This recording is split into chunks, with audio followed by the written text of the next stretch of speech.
Welcome, everyone, to another episode of Circle City Conversations. We want to thank you all for continuing to support and listen. And we want to thank our sponsor, Hearst Lamontes, an Indianapolis injury firm. For those of you that have listened before, you may notice that I'm not Alex Lamontes.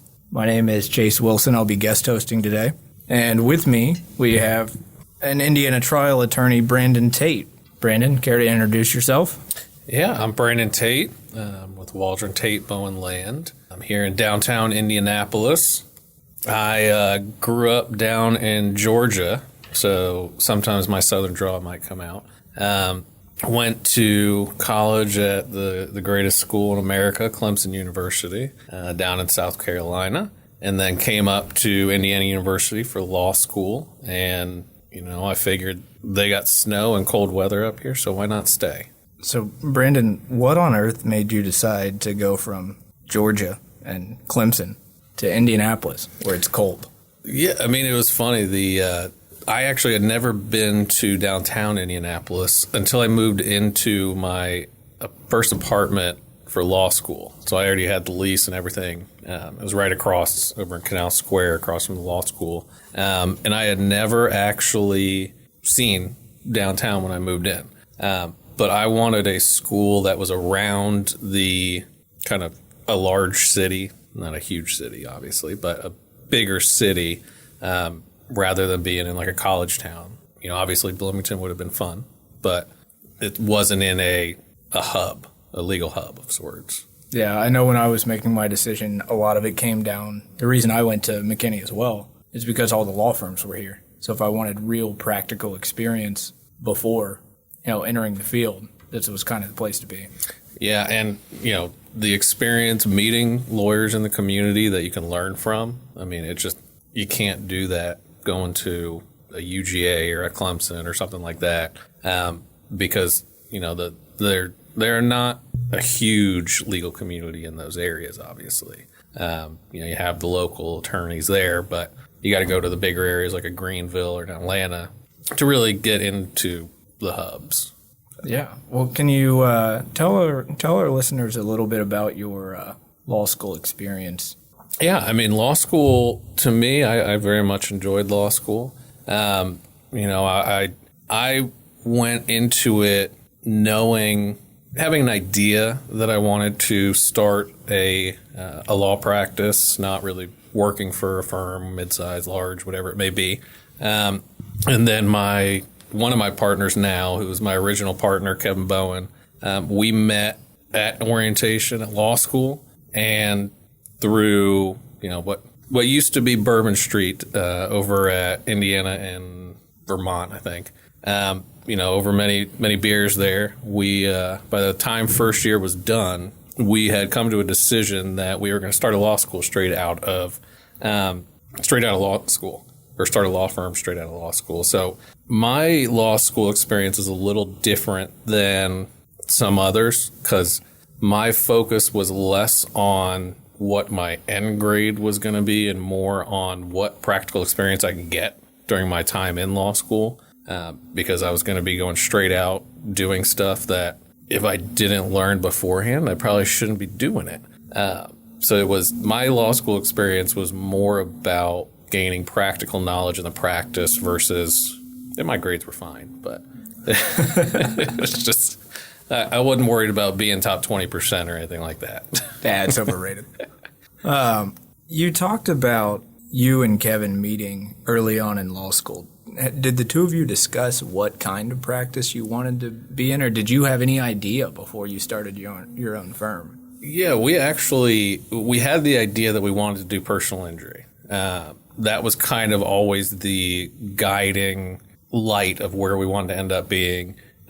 We, early on, we planned for effectively 2.5 years, everything about this practice that we were opening. And one of the things we learned was you cannot just become a personal injury lawyer. Yeah, it's a little tough to get into. It's tough to get into. It's expensive. And if you don't know what you're doing, then it's a bad situation. You may not be a lawyer very long. Yeah. So, we were lucky enough that our plan which we did, is we started with criminal and family and kind of a general civil practice, got the courtroom experience through the criminal and family, and then slowly got personal injury cases. And what we would do is we would work with, the Terry Todds of the world, the Paul Cruz, bunch of different great PI lawyers that are established here in town. And we'd work cases with them that came to us, so that we could learn from them, see what they do, how they work, and over time shift the practice primarily to that. So I want to come back to this in a second, but that sounds familiar, at least in my shoes, because I started doing 1983 cases a couple years ago, and you filled that role for me in some capacity, as I didn't know the ins and outs of specifically the bigger excess force cases. And you were willing to come on board with the case we still have pending, and kind of teach me the ropes of that. So thank you for that. I think we've both seen people that we went to law school with start firms immediately after graduating. Yours is the only one I've seen that didn't fail. Is there anything you did differently other than, it sounds like you and Kevin were planning this from, year 2 of law school, but. Yeah. And so it's funny, actually, I was having coffee with Justice David 7 years ago, because I never actually thought about that question. And he made a statement that what he saw with what we did versus what others did is proactive versus reactive. So we proactively wanted to do this. This is what our plan was. We wanted to build this firm, and so we were going to take the steps to proactively establish it and build it. And where the issues arise is when it's a reactive decision, and so you're making the firm with the hopes of going out to another firm or getting a job somewhere else.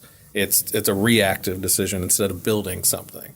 So that's kind of what I have seen, the two differences in starting a law firm straight out of law school, is the proactive versus reactive approach.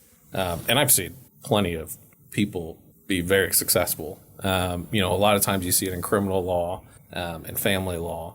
I think it's just a harder thing to do in a personal injury world or a business services or litigation or commercial real estate world. It's harder to do if you're in a practice area where you effectively have to be established to get the clients that you need. Yeah. Yeah, well, and it sounds like you guys were really kind of willing. You had an idea that you wanted to do personally, but you were willing to kind of take whatever void you could fill in the legal community and really take on those cases and handle whatever people needed you to do. Was that intentional and something you had planned on, or was that something that as you got into it, you went, oh, okay, we can't just jump straight into doing PI, take those steps to get there? It was intentional because we just knew we wanted to be trial lawyers. And to be a trial lawyer, you have to do trials, obviously. Absolutely. And to learn to do trials, you have to, again, do trials. So, with getting personal injury cases early on, it was not going to allow us, because only so many of them go to trial. Yeah. And when you don't have 50 cases, which you're not going to have starting out, no, your chances of going to trial are going to be very small. And we knew that criminal and family provide we were in court every single day for 3 years. There was, we were right across the community, or I guess it's the courthouse, what used to be Marion County's courthouse. Yeah. We were right across the street. And so pretty much every day, one of us was at the court in a hearing, in a trial, arguing motions, whatever it may be. And I still remember those early days. I'd walk up and, your hands would be shaking and paper would be moving a little bit. And it was kind of trial by fire to overcome that. And then also learn the skills and just talking to people. I can't imagine you had a problem talking to people. You'd be surprised. I was nervous. I was a nervous kid. I had public speaking classes, and I was not comfortable with it. Even through law school, I was not the most comfortable public speaking. It really was being in court every single day for years that kind of made me comfortable with talking in front of a group of people. I mean, now I can speak in a conference and it's fine, but that was not always the case. Yeah, I was not a fan of public speaking at all until I got to law school and got to go through the moot court competitions and things. And then even then, the first few times I was arguing a motion or anything in an actual courtroom, you know, your whole body's shaking. Oh, yeah. You've got every possible note written down so you don't forget anything, and you still do. It takes practice. Yeah, and it's like I go back to my first personal injury trial, which was probably 2017. I graduated 2013, so I think the first personal injury trial was 2017. And by that time, I'd been in court a ton. Done criminal juries, done bench trial, been in court with 50 people in every single Marion County court. So you're always talking in front of a large group of people. But that first personal injury trial, I was nervous as all get up. I mean, you could tell in my voice, you could tell just kind of the comfort level wasn't there. Yeah, for sure. And that's kind of why, now we're doing 4 or 5 a year at this point. Yeah, you guys are nuts. I don't think anybody is trying as many cases as you guys. It's fun. Each year. Yeah, and I tell clients that all the time. Lawyers tend to have sliding scales for, as they go along. If we settle it pre-suit, it's, this, we're going to take 30%. And if we have to file it, it's 35. And if we go to trial, it's 40. And I tell clients all the time, one of the reasons we don't do that and we sit at the starting number is because we enjoy trying cases. And it's really hard to get a client to take that risk and say, I trust you. Please go try my case. And if you're going to add to that, by the way, your fee's going to go up 15%. It makes it even more difficult to get there. And the lawyers here and the lawyers at your office, we enjoy being in a courtroom and, practicing our craft and trying a case. So you said something there that kind of Alex and I have talked about previously. And I remember feeling like a fraud for the first 4 to 5 years I was practicing. Because we're all part of the Indiana Trial Lawyers Association. We all call ourselves trial lawyers. For the first 4 years of my career, I had never tried a case. And you said there that to be a trial lawyer, you have to try cases. And I hear all the time, well, you don't necessarily have to try cases to be a trial lawyer. You can be a trial lawyer. That's always bugged me. Because until you're in that courtroom and trying that case, you don't know how you're going to react. You don't know how good you're going to be at it. Not a trial lawyer, in my opinion. And people have differences of opinion on that, but I just wondered if you had one. Yeah, I think I look at it in kind of twofold. I think you can be a trial lawyer without, going to trial 5 times a year, without doing 40 trials in a couple years. Because there are different purposes and different skill sets that people have. There's people that just simply are not going to be great public speakers. They're not going to have that personality that, when you're talking to a jury, you got to talk to them like they're your neighbors, like they're your friends. And that's just how you have to talk. And some people you can't do that. And I've seen that a lot with people I've gone against in trial. You can't, you can't connect. But some of them, even ones that have that issue, they're great on finding the little minutia within a medical record or their motion practice or, cutting into arguments. So I see it both ways. In my opinion, I think everyone should try a lot of cases. Yeah. I think that's what should make a trial lawyer. But I think you can definitely be a trial lawyer and a good one that can achieve a lot for your clients if, you're not the greatest in court, potentially. I think there's a lot of different factors that go into something like I'm sure some lawyers may think I'm a bad trial lawyer. Who knows? Right. Who knows? Right. They'll never tell you that, though. No. Right? Anytime somebody comes and watches you in trial, I always ask them afterwards, how was my opening? How was this? Oh, it was great. It was great. And it's not always perfect. No. It's never perfect. But everybody's going to tell you it was awesome. Really, in my opinion, what makes a great trial lawyer is they are never perfect. Because if you are perfect, you are creating a presentation instead of telling a story. Yeah. And that is very different, in my opinion, of what a trial lawyer should be doing on both sides, plaintiffs and defense. Yeah. You got to be able to tell your story, and because otherwise, what's the jury have to connect to? Well, and then you have a jury looking at numbers. Okay, the medical bills are this. Okay, they treated for this long. What do we think? And there's no human aspect to their decision, and that human aspect is where your big number damages come from. Yeah, I mean, and it's funny. I mean, I now having done criminal, personal injury, corporate fiduciary duty, premises liability, motor vehicle cases, 1983 cases, all to trial.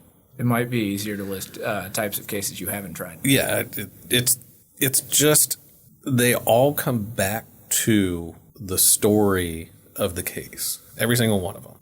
They are very different practice areas, but in trial, it is about what has impacted your client, or if you're on the other side, obviously lessening that impact. Yeah. But I mean, it's like in a fiduciary duty trial. You're talking about corporate shareholders. That's not a sexy area for a jury to listen to. I can't imagine they're as interested in that. No, as they are. If you have a murder trial or a criminal trial or a personal injury case. Yeah, you don't have the broken bones. You don't have the pictures of the vehicles that are just demolished. You don't have the visual or medical impact to the individual. And kind of what I look at with them is I treat them the same way that I treat a personal injury case. I find what the story is. I find what the impact on the client. Because at the end of the day, when you're talking about like shareholders that are in a dispute, they're in a dispute for a reason. Whether they're family members or they were friends and now they're no longer friends, whether they just became kind of partners through no relationship before that. There's always a story of how they got to that point. And the way I see it is you have to figure out what that is and apply that in every single type of case, no matter the practice area. In criminal, one case, a case out there years and years ago, it was a case that we should have lost, and we did. It was a tough case. We've all had those. Yeah, it was a criminal case, very, very, very bad facts, but client wanted to go to trial. And that jury was out for 5 hours on a case that was as much of a slam dunk as I have ever seen in my life. It's a very tough, the way I see it, that was my first jury trial. And the way I see it, they were out because we told the story of why the individual why it occurred, why everything had occurred, why he was arrested. We set forth the impact that it had on him. I mean, yeah, that's a little bit outside of, did an individual commit a crime or not, but it drove a wedge. I mean, it created holdouts that otherwise probably would not have existed. Yeah, I mean, that's tough to do. So you had a guilty verdict, but it should have been a slam dunk, and you at least created enough hesitation in the jury room for it to take 5 hours. Yeah, we had jurors crying after. Oh, it was one of the tougher things that I had seen, and it wasn't a violence case or anything like that. But because of what type of offense it was a higher level felony. Even though it was not, they didn't steal anything, they didn't hurt anyone like that. It was just the type of offense that it was. Right. I see young lawyers, and I know that I did it too, that fail to get into that storytelling mode during jury trial, specifically your first few. It's really hard to focus on anything other than what are the damages in a PI trial? What are the damages? Who is my client? How am I going to fight the attacks of defense? How am I going to deliver my open and close? And I see a lot of young lawyers, and again, I know that I did it too, and you probably did as well, that's all they're thinking about the entire time, and they're not thinking about how all of it comes together to tell the jury that compelling story that they need to be told. Mm-hmm. I actually, and Alex and I have talked about this as well, I liken it to my kids always want my wife and I to read them stories before they go to bed. And I think doing that for 5 years now has made me a better trial lawyer. I would not doubt that one bit. Because I'm constantly trying to tell my 5-year-old or my 3-year-old this story that's got 4 words per page. I'm trying to make that compelling and interesting enough that they're going to pay attention. And if you can do that, then you can probably keep a jury interested and entertained for a 2 or 3 day trial. Yeah, and when we say story, I want it to be clear. It's the story of what actually happened and what the impact is. So it's not like something made up. Good clarification. Just want to clarify that for the audience. There are enough people out there who already think personal injury lawyers are crooks who are out for all the money. We're not out here making up stories in trial. We're not allowed to do that. The other side's going to call us out on that if we try to, and we're going to look really dumb. Yeah. We're out there trying to make sure the jury understands what our client has had to go through as a result of a crash or a slip and fall or an excess force case or a fiduciary duty case that I know nothing about. Or whatever it may be. But it's the same thing. And, I think the things that I've seen over the years, because I've done a lot of business litigation cases, is that, on the corporate side, everyone's looking at elements. What are the elements that need to be met, and what is the evidence we need to present to hit those elements? And then that's kind of the theme of the trial for them. And kind of like we've been talking about, it's getting the story behind what those things are and the overarching theme. So you talked a little bit about the fact that you've tried almost every different type of case there is. Is there one area of law that the case is more difficult to try, or what are some of the challenges of doing one versus the other? Yeah, when you're going through, they have different difficulties. So personal injury is kind of my baseline. That's the one I'm most comfortable with. Right. That's one that how to do depending on what the damages are and what the claims are. And then I think 1983 cases, so police action shootings, police pursuit type cases, excessive force, those have, while they're similar to personal injury and how you present the case, they've got the built-in issues of things like qualified immunity. Oh, that fun thing. Which is just the beautiful set of laws that have been built into our society. Yeah, and I'm really glad it's so clearly mapped out what the standard is. Yeah. It would be, if there was like a little list and then that's just the list, that'd be great. Yeah. But 1983s have this separate issue because it's also, a lot of the times, it comes into play during trial. So you're dealing with, even on your verdict forms, you're dealing with interrogatory responses effectively where the jury's put in thoughts about certain facts. And then in the breach corporate cases, you have just thousands of documents, thousands of pages. And if you don't have a good organizational system, man, you are going to be just up a creek. Lucky enough, we worked with a firm here in town, Kroger Gardis, and their attorneys that tried the case with us and their staff were incredible. I don't think we would have been able to do a document heavy case like that. I could see how that would be tough.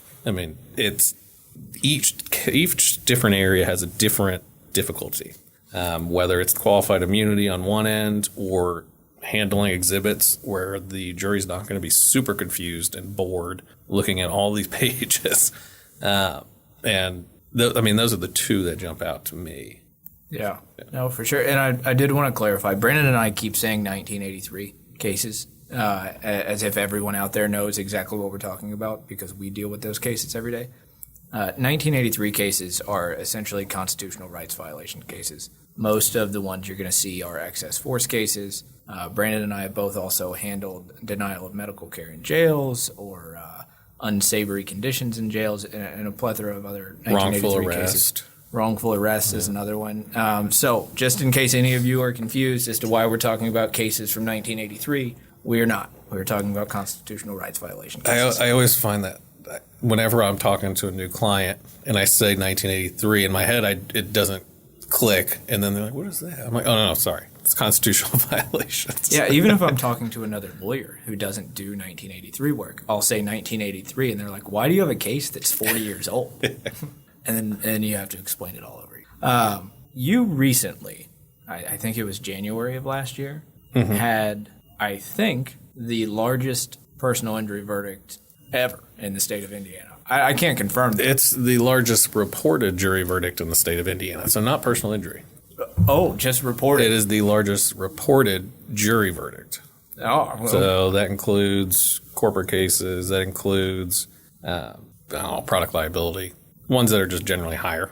This product liability cases get crazy. Yeah. So can you tell us about that case, as much as you can, obviously, and some of the challenges and strategies you use there? Yeah, it was, it's one of those cases that's going to stick with you for the rest of your life, not just career. Yeah. It's an amazing family that faced unimaginable circumstances to no fault of their own.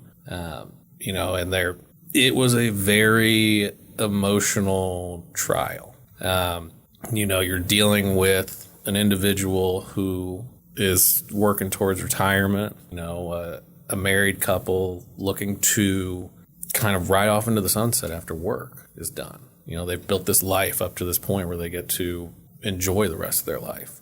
And they get hit with this unimaginable impact where one of them can no longer move their legs, move their arms, and is wholly dependent on the other. And, it's funny. It's not funny, but I did the closing argument, and I stood up and I started talking.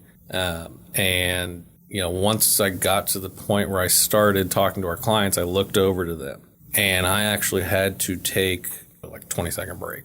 It was, and I looked at the jury, I said, I apologized, and I had to turn around and walk away.